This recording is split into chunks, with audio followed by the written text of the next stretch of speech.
यदि गंगा रहती है तो भारत रहता है, गंगा की मृत्यु हो जाती है तो भारत भी मर जाता है। डॉक्टर वंदना शिवाजी, प्रसिद्ध पर्यावरणविद। गंगा भारतीय जनमानस की आस्था का जीवंत प्रतीक है। गंगा सदियों से हमारी सभ्यता, संस्कृति तथा आध्यात्मिकता का केंद्र रही है। भारतीय संस्कृति और सभ्यता का विकास गंगा, यमुना जैसी पवित्र नदियों के तट पर या उनके आसपास ही हुआ है। इसीलिए गंगा किनारे पर बसे तीर्थ स्थानों में गंगा की महिमा के गीत गाए जाते हैं, जिनमें गंगा को मुक्तिदायिनी मानकर कहा गया है कि मुक्तिदा मानी गई है स्वर्गदा गंगा नदी। जल नहीं, जल है सुदासम सर्वथा सर्वत्र ही। गंगा का जल वर्षों तक बोतलों और डिब्बों में बंद रहने के बाद भी खराब नहीं होता है, लेकिन भारत की मातृवत पूज्या गंगा आज पर्याप्त सीमा तक प्रदूषित हो चुकी है। अनेक स्थानों पर इसका जल अब स्नान करने योग्य भी नहीं रह गया। इसीलिए आज हम सबका कर्तव्य है कि गंगा नदी की अविरलता और पवित्रता बनाए रखें, क्योंकि गंगा की सफाई और उसके अस्तित्व में ही देश की भलाई निहित है। गंगा की उपयोगिता। गंगा नदी का अविरल निर्मल प्रवाह हमारे देश के जीवन के लिए बहुउपयोगी है। गंगा लगभग 2071 किलोमीटर की लंबी यात्रा करते हुए भारत के विशाल भूभाग को सींचती है। यह देश के 5 महत्वपूर्ण राज्यों उत्तराखंड, उत्तर प्रदेश, बिहार, झारखंड और पश्चिम बंगाल को हरा भरा बनाती हुई देश के लगभग 26% भूभाग को लाभान्वित करती है। गंगा के निर्मल जल में अनेक जलीय जीव जंतु पाए जाते हैं, जो पर्यावरण को संतुलित बनाए रखने में अपना महत्वपूर्ण योगदान देते हैं। गंगा जल उनका पोषण करता है। गंगा नदी के किनारे बसे कई प्रमुख शहरों एवं उद्योगों को जल की आपूर्ति इसी के जल से होती है। गंगा नदी पर बने बांधों और इससे निकाली गई अनेक बड़ी नहरों पर बिजली घरों की स्थापना करके प्रचुर मात्रा में बिजली का उत्पादन किया जाता है। गंगा नदी में जल में बैक्टीरियोफेज नामक विषाणु पाया जाता है, जो हानिकारक जीवाणु और सूक्ष्म जीवों को जीवित नहीं रहने देता है। गंगा नदी के जल में पर्याप्त घुलनशील ऑक्सीजन होती है, जो जलीय जीवन के लिए अति आवश्यक होती है। गंगा नदी के प्रदूषण के कारण पतित पावनी गंगा नदी के प्रदूषित होने के मुख्य कारण निम्नलिखित हैं। अपर्याप्त जल प्रवाह। टिहरी बांध बनाकर गंगा के अविरल जल प्रवाह को अत्यंत धीमा कर दिया गया है। गर्मियों में तो इसमें जल का प्रवाह इतना कम हो जाता है कि उसे देखकर लगता है कि कोई नदी नहीं वरन नाला है। इसके अतिरिक्त गंगा का अनेक स्थानों पर बैराज बनाकर उसके जल को बड़ी बड़ी नहरों में भेजकर उसके प्रवाह को और भी धीमा कर दिया गया है। इसी प्रकार जल का प्रवाह कम हो जाने के कारण गंगा जल में अशुद्धियों की मात्रा बढ़ती जा रही है। प्राचीन काल में इसकी तीव्रता प्रवाह इतनी अशुद्धियों को अपने साथ बहा ले जाता था और इसकी अपवित्रता बनी रहती थी।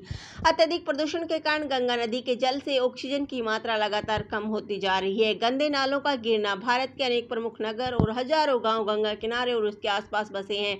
नगरों में आबादी का दबाव पर्याप्त सीमा तक बढ़ता जा रहा है। वहां के मलमूत्र और गंदा पानी नालों के माध्यम से गंगा में डाल दिया गया है। फलतः कभी खराब न होने वाला गंगा जल आज बहुत बुरी तरह से प्रदूषित हो गया है। उद्योगों के अपशिष्ट और अशोधित जल का गंगा में गिरना। औद्योगिकरण की बढ़ती प्रवृत्ति भी गंगा नदी को प्रदूषित करने का बड़ा कारण बनी है। कोलकाता, बनारस, कानपुर आदि अनेक औद्योगिक नगर गंगा तट पर ही बसे हैं। यहाँ लगे छोटे बड़े कारखानों से निकलने वाला रासायनिक प्रदूषित पानी, कचरा आदि गंदे नालों तथा अन्य माध्यमों से होता हुआ गंगा में मिल जाता है। गंगा जल अत्यधिक विषैला हो गया है।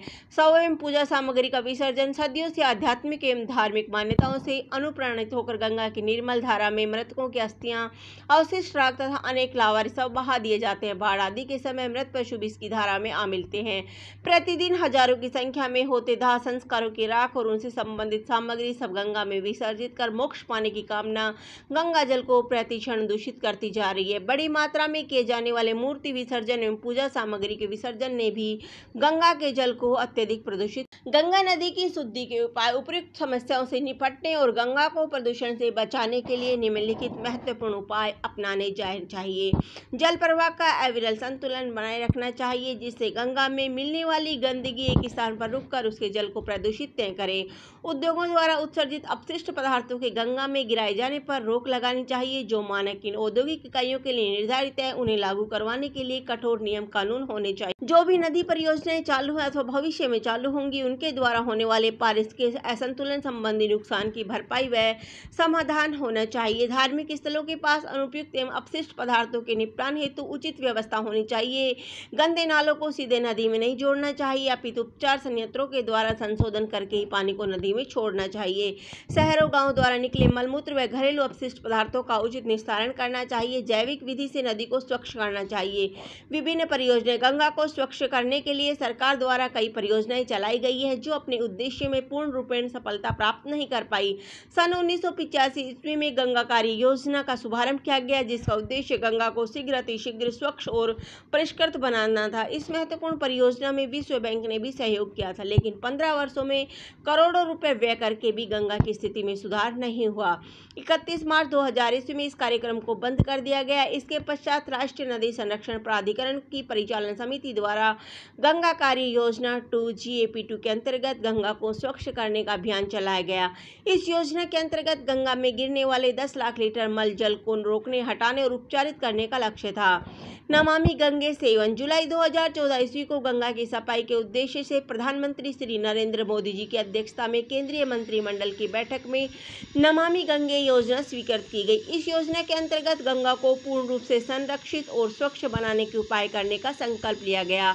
इस योजना पर लगभग 20,000 करोड़ रुपए की धनराशि व्यय की जाएगी। सरकार को इस कार्य में गंगा नदी घाटी प्रबंध योजना के अंतर्गत 7 IIT समूह के सदस्यों को गंगा के जल प्रवाह को प्रदूषण रहित बनाने की तकनीक विकसित करने का दायित्व सौंपा। इस योजना के अंतर्गत भारत सरकार ने गंगा के किनारे स्थित 48 औद्योगिक इकाइयों को बंद करने का आदेश दे दिया है। उपसंहार, आज केंद्र सरकार गंगा की सफाई के प्रति सजग, सक्रिय और दृढ़ प्रतिज्ञ है। हमें भी अपने तन मन धन द्वारा इस अमूल्य राष्ट्रीय संपदा के संरक्षण के लिए आगे आना चाहिए।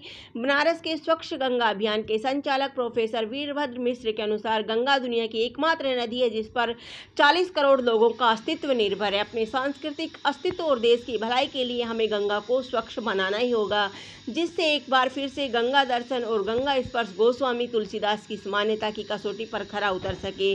दरस परस अरु मर्जन पाना, कटई पाप कह वेद पुराना। धन्यवाद। जय हिंद, जय भारत।